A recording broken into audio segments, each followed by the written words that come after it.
70-এর দশকে 80-র দশকে বাংলাদেশের কোনো একটা গ্রামের কথা, একটা পল্লীর কথা আপনি একটু চিন্তা করেন তো।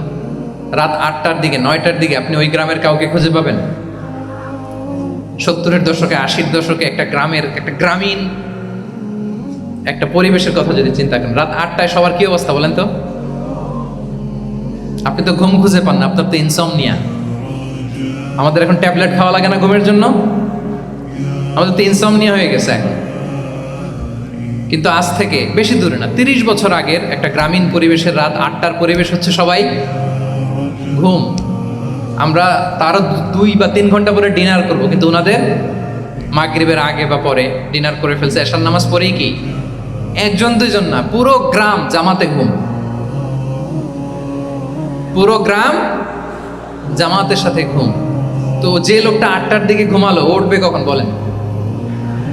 রাত 3টার পর ওর ঘুম আসবে? আর হ্যাঁ, ঘুমেরও তো একটা লজ্জা শরমের ব্যাপার আছে। আর কত থাকবে এখানে? কি বলেন?